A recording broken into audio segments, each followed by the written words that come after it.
Nei hao, and welcome to the fourth hour of our 24-hour Global Pay Fest 25. I'm Lewis Roskilly, Associate at JGA Recruitment, and I'm thrilled to be your host for this session focused on Hong Kong, a dynamic and internationally strategic market for payroll and employment operations. Despite its reputation for ease of doing business, Hong Kong's payroll environment carries unique features, from a territorial tax system to specific end of service and MPF obligations. It's a system that rewards precision and efficiency, and getting it wrong could have reputational or financial consequences. I'm pleased to be joined by Roberto Patalacci, a global payroll expert who's worked extensively across the APAC markets. Roberto brings both strategic and hands-on knowledge of managing payroll in Hong Kong, especially for international organizations scaling into the region. Roberto, thank you so much for joining us today. Could you share a little bit about your background and your work with Hong Kong payroll?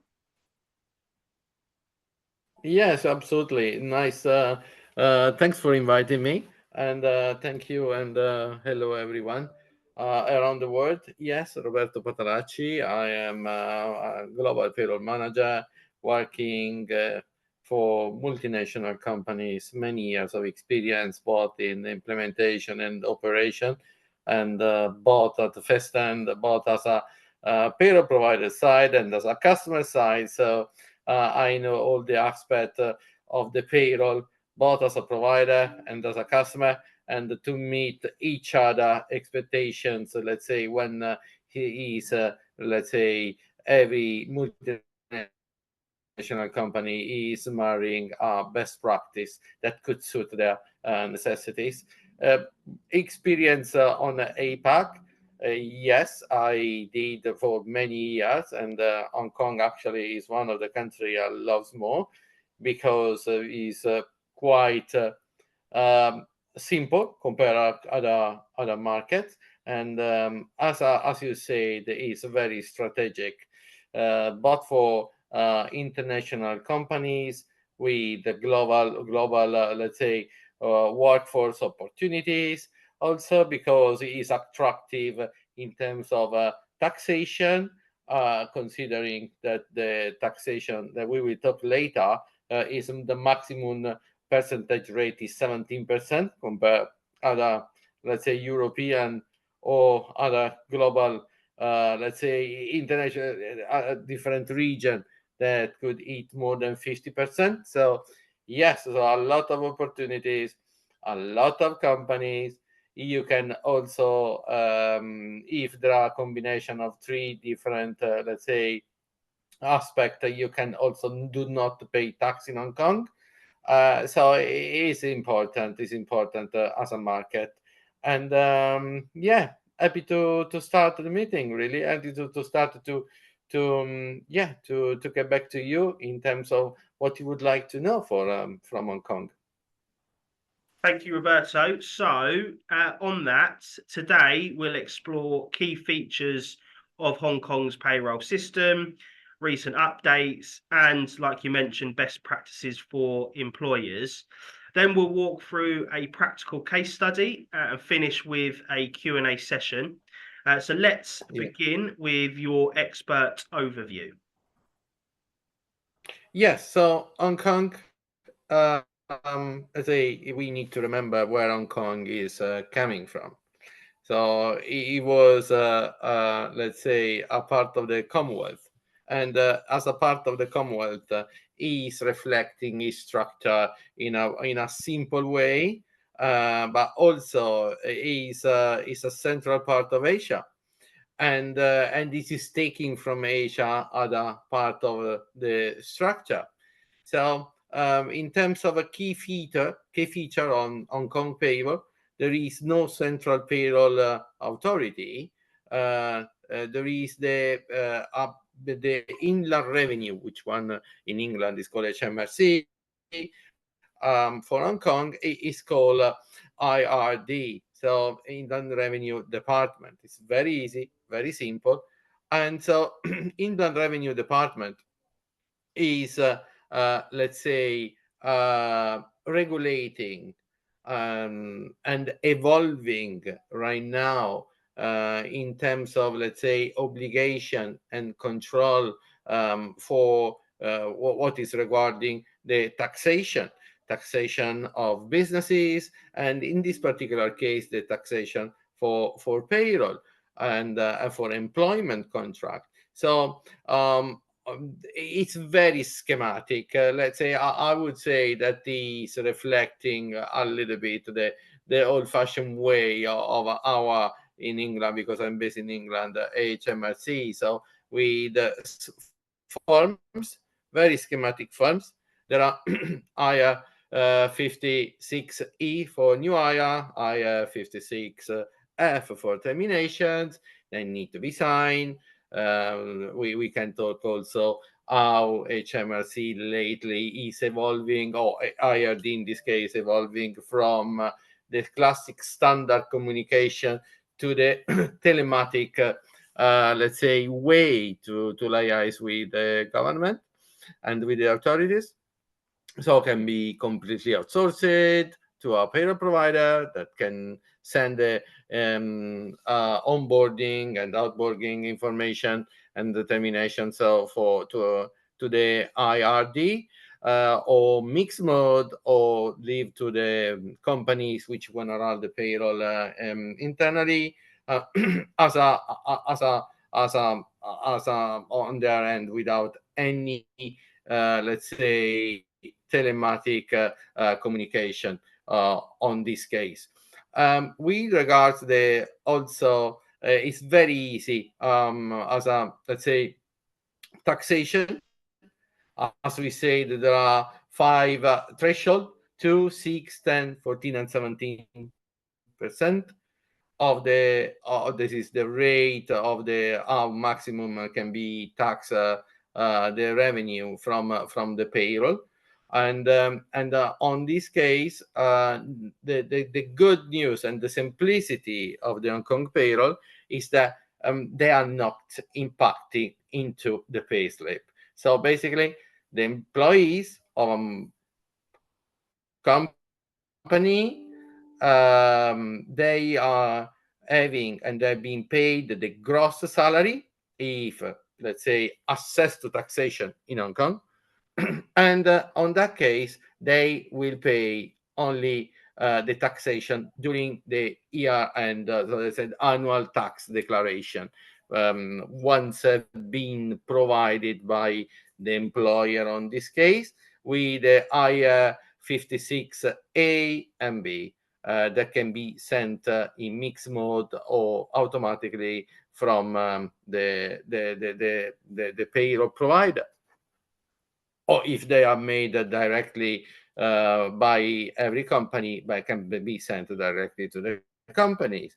So all this kind of taxation, or all this taxation, we follow up from the annual declaration. The tax period is also reflected in UK from the 1st of April every year to the 31st of March of the following year. So I'm happy to happy to compare it, and actually is in way much simple. In terms of let's say social security, they are not social security, but there is the authority is called MPF, so Mandatory Provident Fund. That is the institute which is regulating, let's say, the contribution for retirement, let's say, and social security contribution for the employees, which is the only obligation they have. But in terms of health insurance, they do not have. There are agreements to be done as a part. It is not mandatory from the Hong Kong, let's say, social security system. As I said, the mandatory provident fund, 1.5, the 5% is the contribution, both from the employee and the employer, and with a maximum of 1,000 and 500 Hong Kong dollar on every single month. And so in total is 3,000 Hong Kong dollar for every single month. That is for 12-month installment. The companies, they are free to, let's say, pay the salaries in 12 or 13th installment.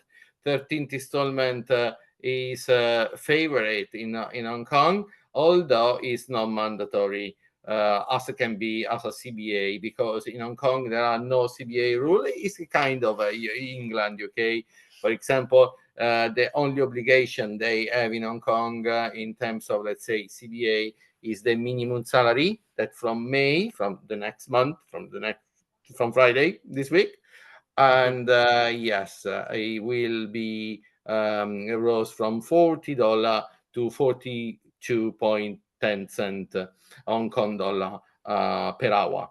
So it's an hourly rate. It's the minimum wage for as a minimum guarantee on Hong Kong. In terms of territorial tax system, so yeah, it is a great simple structure of the tax system, and so basically we are the companies which are multinational companies with foreign let's say employees which do not stay more than 60 days. In Hong Kong there is the 60-day rule. So if you are more than 60 days in Hong Kong, you are liable to taxation. If you are less than 60 days, you are not liable, and subject to taxation your income on the country, and also this kind of, let's say, nowadays working from home and can be even easier in order to plan, to agree the way with the inland revenue how the employee will be taxed.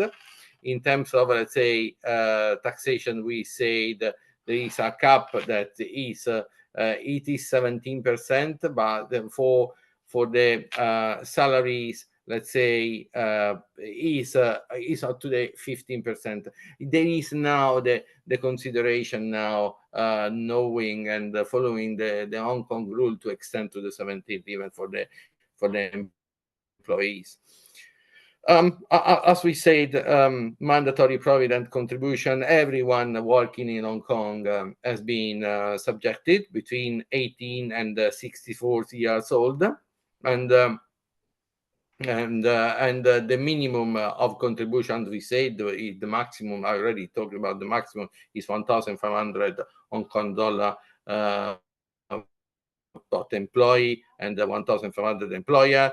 It is the maximum monthly, while the minimum in a yearly base, in a month base, would be with 7,100 Hong Kong dollar at least need to be contributed monthly in a yearly base. So very simple. Obviously, in Hong Kong, there are the way you are contributing to the mandatory provident contribution. You can pick your institute, can be principal, can be life, quindi source life, and there are HSBC. There are different institutes which are providing the investment of the money, that the contribution the employees are going to let's say to pay, and companies to pay monthly, and also on top of that, we can talk about there are additional let's say mandatory, but they can be picked as a benefit to the employees, which is called also, which is in case is related to the occupational retirement scheme ordinance, and is not mandatory, is parallel to the MPF, but is something that the employees and the companies normally can choice with the same rule. I mean, there is no rule from the 18 to 16. Above the let's say the 18,000 Hong Kong dollar per year, you must to pay tax on that. And in terms of contribution paid, because I forgot to tell you that until 18,000, 1,300, 1,500 employee and employer, so in total it will be 12 times 12 months, will be 18,000 Hong Kong dollar. These are contribution tax free, like similarly in different, let's say, way to UK. So as I said, there also is a retirement scheme which is also give retirement, let's say, additional insurance to the employees. In terms of, let's say, tax reporting, there is, as I say, with the IR 56 A and B. A is just the main list of the communication of the tax, the annual wages certification, and the B, all the new, let's say, all the single employee wages that has been accrued during the previous year. Normally have been placed and not been processed during April. Let's say inland revenue is quite flexible, because if you are having problem, they can give you delay 1 month, maximum up to 2 months to delay the publishing of the annual incomes, and they are very let's say supportive. And if there is something that is not correct, instead to issue a penalty, they come back to you and say and ask you for correction if there are some mistakes. So they are very supportive. So maximum simplicity and maximum coordination and collaboration with the let's see, with the employment world, with the employers and the companies. And there are, in terms of, let's say, how to work in Hong Kong, there are short-term visa, and which in case of short-term visa to work inside the country and to do not pay, as we said, if the situation is all the, let's say, requirements are met, do not pay even taxation in Hong Kong. But obviously, on the short term, there is the MPF, the mandatory provident funds, will not be, let's say, supportive on this case. And in terms of, let's say, end of employment, we have a similar, let's say, severance payment, like can be similarly to UK, and the tenure is the reason of the termination. And obviously, if there is a redundancy, there is obviously the compensation are tax free. If there is let's say retirement, the compensation is tax free. If there is let's say a resignation, and the compensation is also less, because basically they are what they used to pay in terms of termination. They used to pay the holiday at the matured and not taken, so the residual of the holiday, and also used to pay the redundancy in case, and also so basically the severance indemnity in case of let's say of redundancy. Once we have accrued one minimum age, if I remember, it's 5 years, you can start to, let's say, to claim the mandatory provident funds, and claiming, and or even a part of that.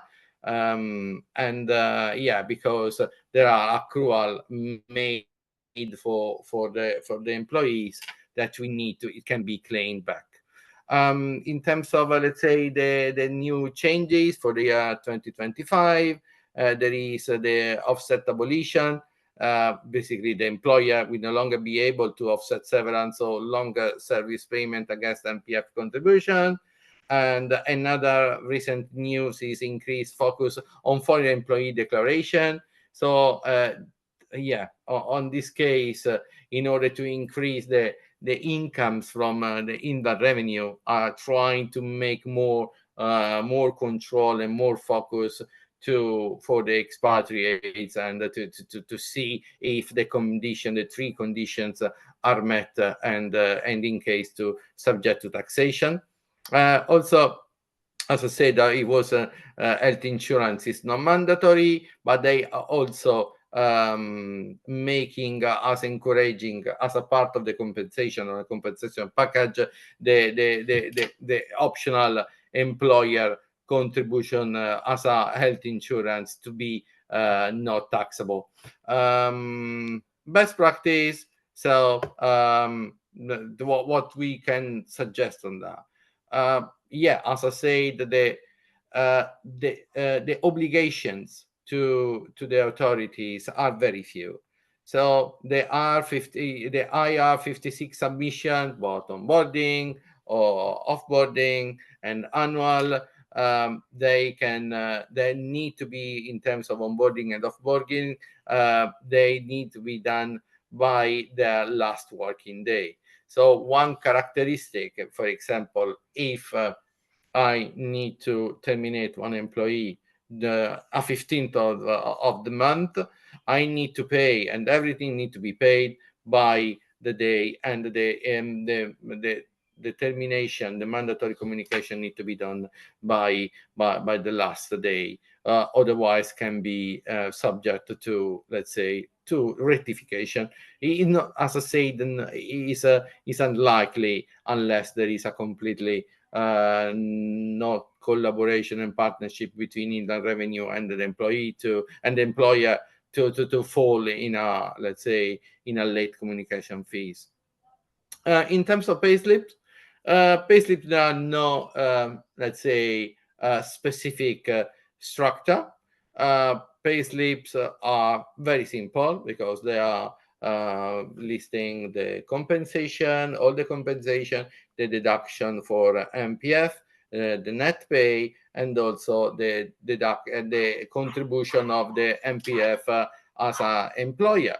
The way they can be issued is free, and also normally multinational company working with the people portal can be Workday or PeopleSoft or other of ADP. And yes, so every payslip in a free format, in the company agreed format, can be published directly, as long as the annual certification. So another, as I said, another element, because Hong Kong is let's say, is a strategic market for global companies and facing all the Asian region, all the Asia region, and so there are a lot of expatriates. And so the most important thing is to let's say, fill the let's say, the expatriate salary inside, let's say, from the expatriate country provenience, because normally Hong Kong it does have a collective reciprocal agreement with other with most of the global countries globally.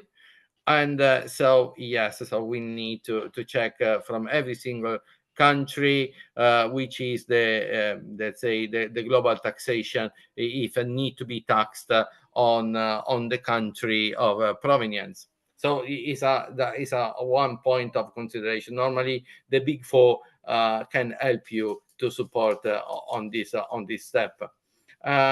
The document and the severance and terminations normally to be let's say, to be kept into the company. Even now, for example, lately from the next month, for example, MPF, the mandatory provident funds, you can start to send the filing electronically. At the moment, it wasn't completely active, but the one of the point of attention would be to have a local representative. Now more than ever are coming local companies that give you to expatriate organization their local, let's say, local representative address, and also to send on their behalf, can be the payroll provider cumulatively, or can be a different organization, or a legal, let's say, a legal firm that can offer these additional services. And yeah, salaries normally have been reviewed annually, and following the company policies. And yes, so monthly, the real-time information need to be sent is just the one that is starting to be electronically to MPF. And yeah, this is at glance what is the let's say the vision of the payroll in Hong Kong. I mean, that's great. I think a lot of people would have gained a lot of value in that. So I think you're very descriptive in your answers there, and shared a lot of insight into um, what it would look like and what you can kind of expect from a typical Hong Kong payroll. Um, so thank you for that, Roberto. I mean, let's walk through a case study that Yeah. shows how these will apply in practice. So, for our case study today, we're focusing on a fictional tech company called Nova Bridge Technologies, which Mhm. set up its APAC headquarters in Hong Kong with a growing team of 20. So, Roberto, could you walk us through the payroll challenges they faced, particularly around MPF compliance, tax clearance for departing employees, and timely employer filings with the Inland Revenue Department? Yeah, so the multinational company Nova Bridge Technologies, which on this case study, and that would have for sure a legal representative in Hong Kong. Normally, there are companies, for example, can be also outside Hong Kong, but now on they need to have a legal structure, let's say with a power of attorney, a legal representative there.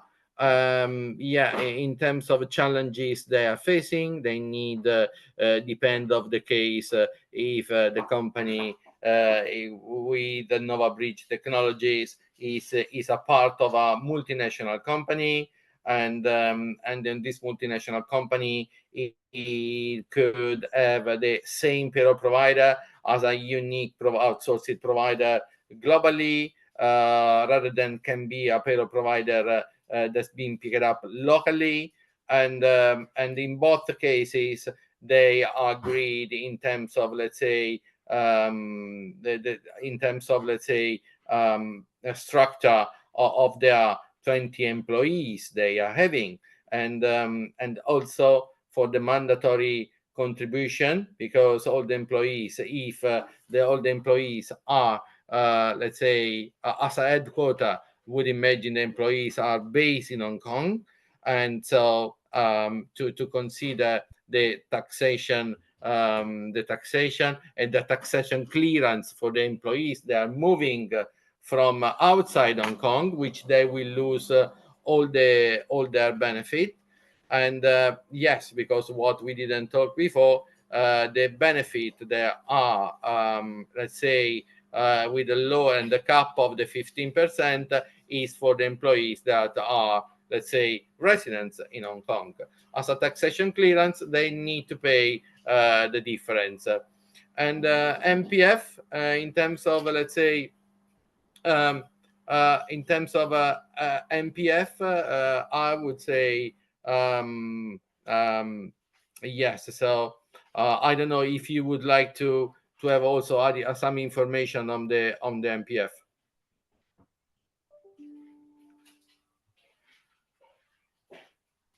Sorry, have you got the information?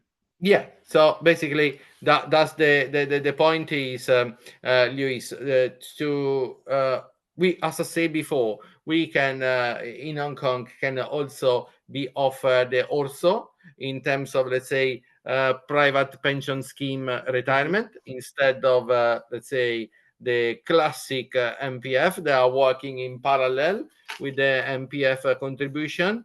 So, and this is another challenge that need to be taking account as a benefit to their employees from let's say from Nova Bridge Technologies. Okay. And what would happen if you were kind of late filing your IR56B? Yeah. So basically, but when an employee is departing, yeah, the IR56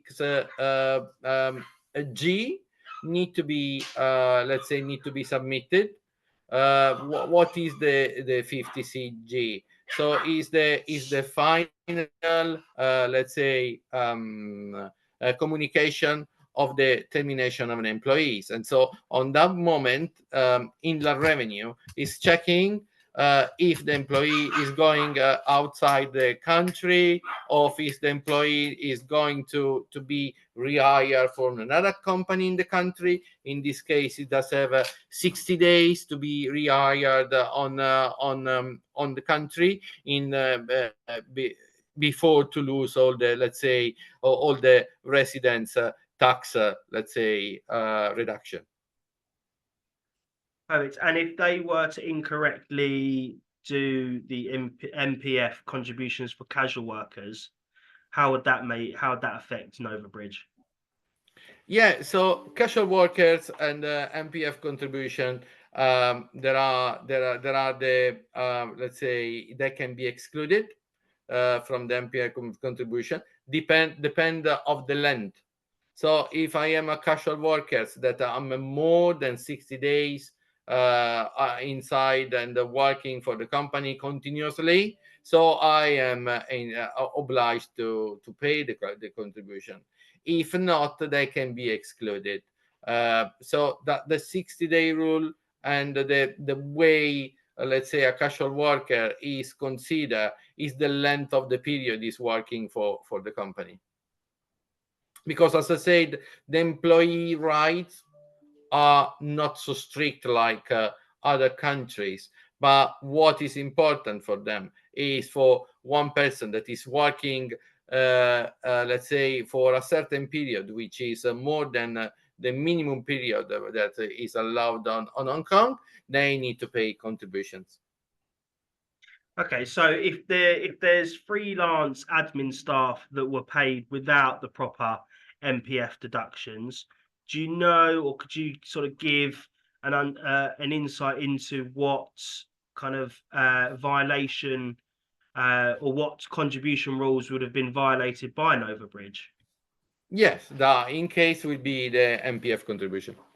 And in this case, as I said, if you do not exclude it now, it can be the controller being tightened, and to make sure that even the casual workers, if actually work consistently for the employee, but declaring as a casual worker or contractor, they need to be, as I said, because we don't have proper, let's say, employment, let's say, CBA. But what can we do in revenue and alongside, because in revenue for taxation purposes, but alongside the MPF, to check, to investigate in case can claim not only to taxation but also can be claim to contribution and to pay all the arrear to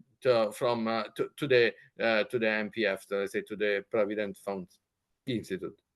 And how would they have to be careful to misclassify leave pay? Obviously, setting up or launching in APAC, and obviously most notably Hong Kong?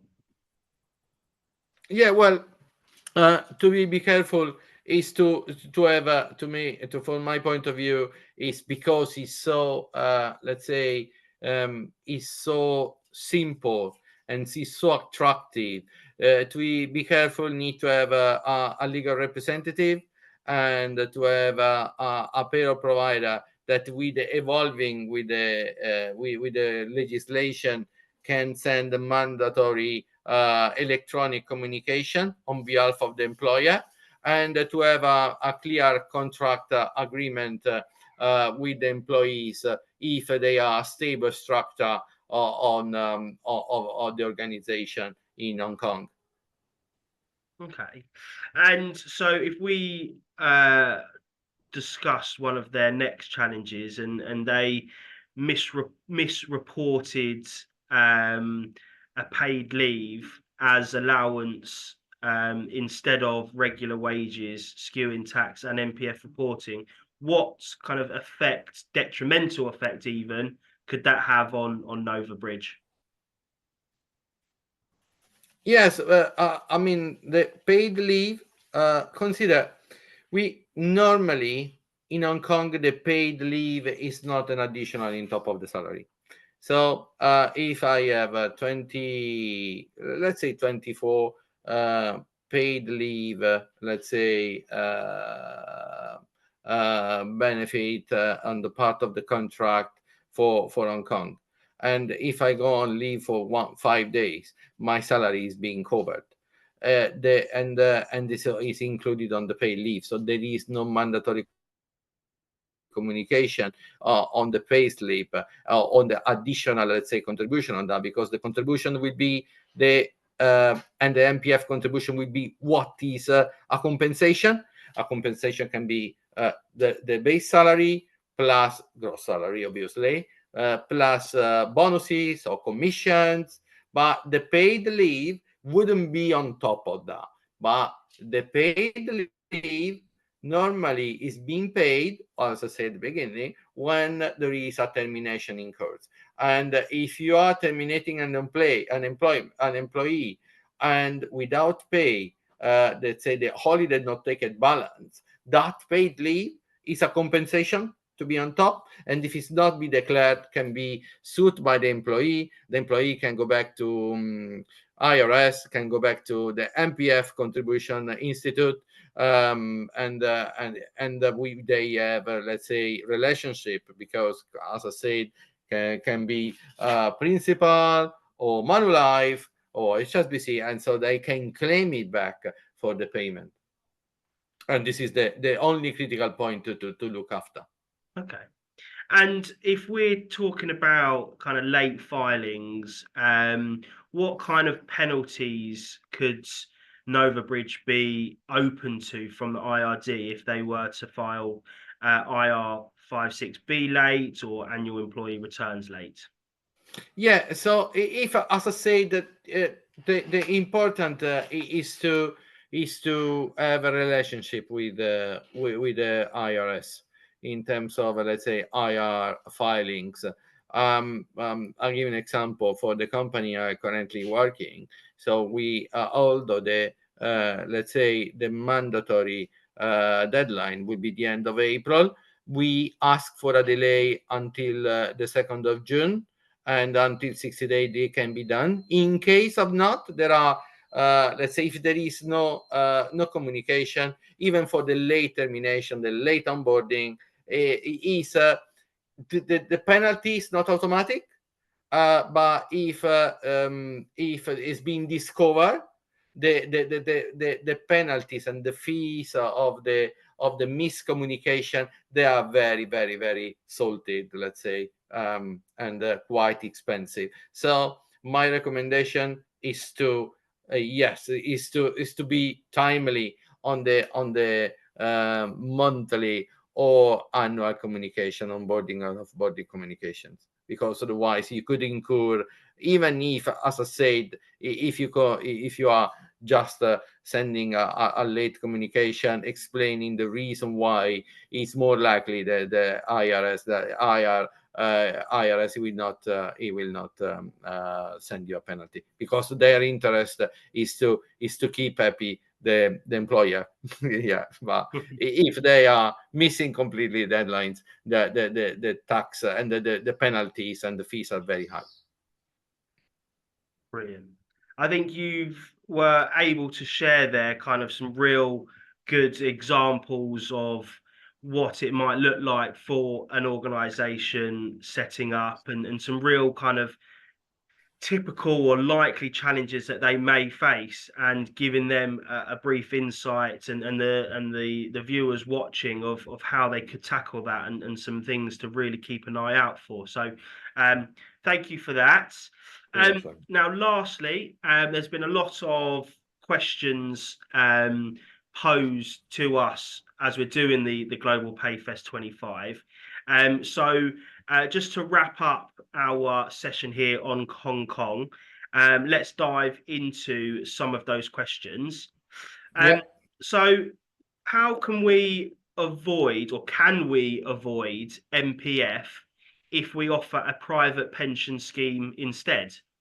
Yeah, we can avoid we can avoid it offering also organizational retirement scheme, and that he can have more, let's say, freedom rather than the MPF. Obviously, they also, we need to make to check the taxation. The MPF, for example, to 16, to 64, there is more, let's say, attracted to organization, to companies, because it's suiting more, let's say, the necessity of nowadays benefit.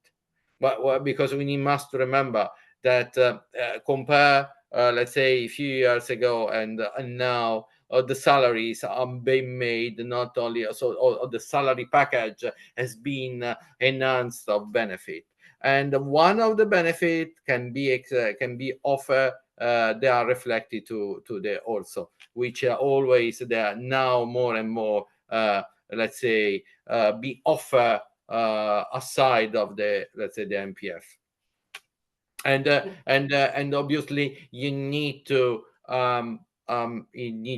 let's say, to propose the also, let's say, offer to MPF for, let's say, allowing the, let's say, to be public and to be legal.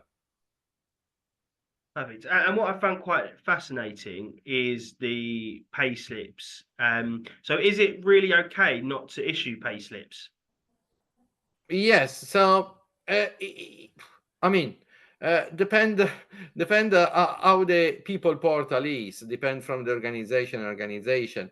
There are global, let's say, people portal. Then normally for any single country, they are published pay slips. All the population from all around the region, they are going on there. Can be associated ADP, PeopleSoft, Workday. Go there, download their pay slip, but can be also an Excel file with the compensation and deduction. So there isn't a proper scheme. There can be something that can be agreed with the employees on the HR, between HR and the employees. But yes, it's not a proper issue unless the, let's say, the perplexity from one employee versus the HR, which has been not informed. That's fascinating. So moving on to next question: how soon must IR 56G be submitted for departing employees?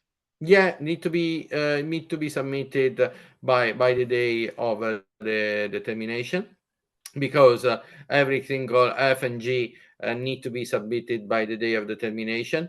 As I said, if can be a delay, normally the delay is, if it's a small delay, is not been, let's say, assessed to late communication fees.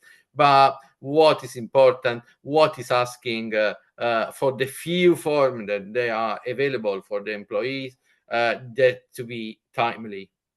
and it's very simple. If you go onto the IRS in Hong Kong, the fascination is that is it both in English and in kind of Japanese, sorry, Chinese, and so there are let's say is the let's say the ideal world of China, let's say, because Hong Kong is part of China now, and but this is important because the simplicity of how the portal is made is because it's capable for everyone to reach it and to understand it.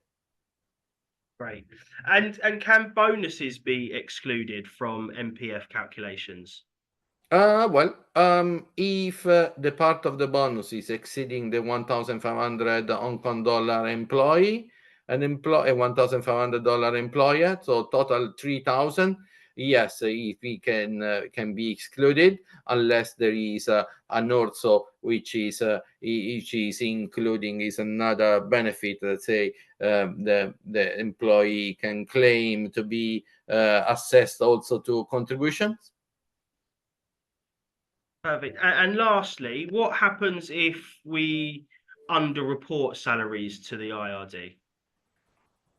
That is the worst case scenario, because that would be kind of fraud, and for many reasons can be taxation, for other reason which I don't want to even start to list. The underreporting, if it's not by mistake, it is completely forbidden, and you will have salted, let's say, penalties, because normally the way the salaries works is by as I say IR 56 A and B annual declaration. But if one employee is spotting that his salary is actually underreported on the annual declaration, that would be the say to highlight, and the communication to the institute, he will put in danger the our, let's say, hypothetical company, and they could be forbidden to trade into the country at the later stage. Brilliant. Thank you.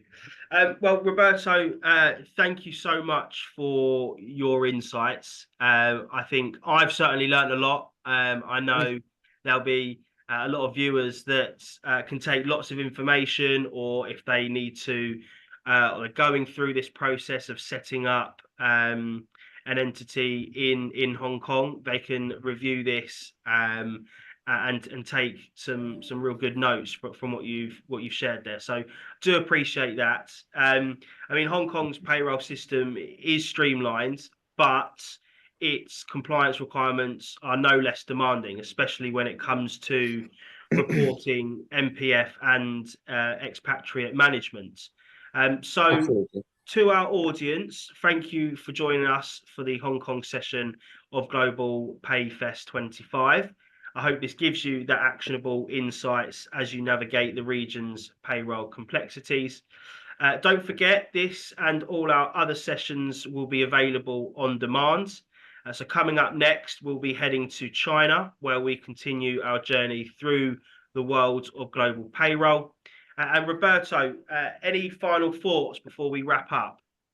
Yeah, well, it's been an honor to share my experience over Hong Kong with you guys, especially for the importance that Hong Kong is having strategically, and also, yes, I'm so happy to have shared with you all my experience.